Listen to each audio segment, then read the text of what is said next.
My armored fingers are...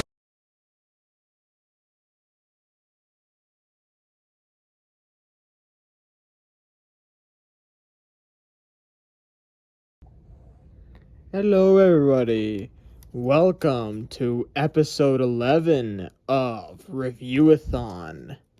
And today we will be looking at, by far, one of the oldest figures I've ever obtained.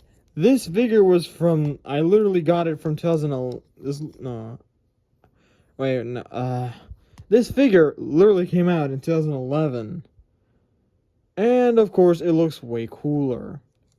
Although the articulation's a little limiting, but you still got the universal articulation that you see in, like, Generations as a whole.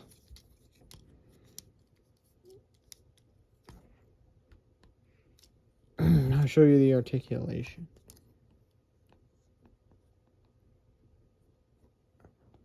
Hell, this one has even wrist rotation for an old figure.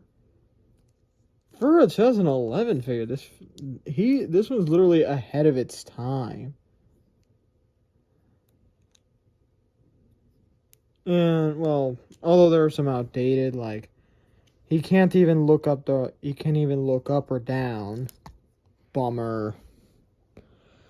But look at this. I love the crisp colors. Even the die-cast metal casted in appropriate parts. Like in the microscope scope, the chest, and the wheels. And these like little wheel things. Like this, it just doesn't feel inappropriate. It felt natural. And I appreciate the colors though. Very deep and not too saturated. And to be honest, this figure is a lot cooler than the Studio Series 86 version. So, don't bother it.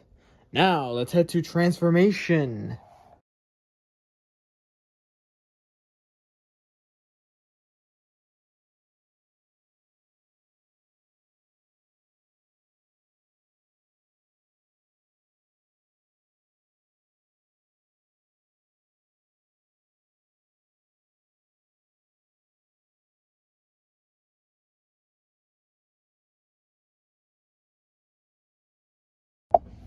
So with Perceptor, you can see why I picked this figure.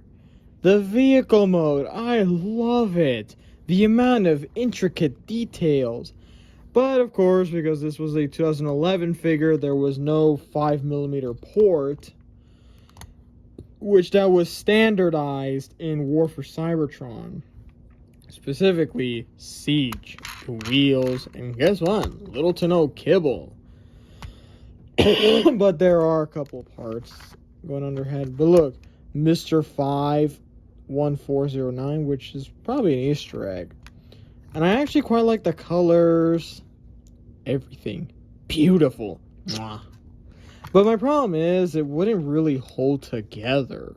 And keep in mind, some of these parts are clear plastic. They should have actually used hard plastic on this one, but clear plastic on the rest.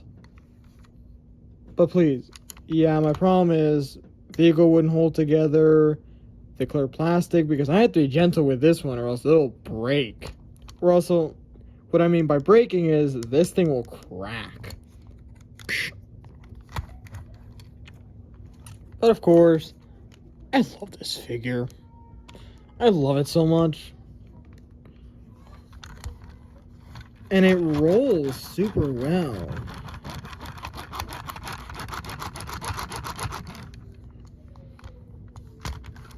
The headlights, the front light, the grill. And I wish there were kind of more details.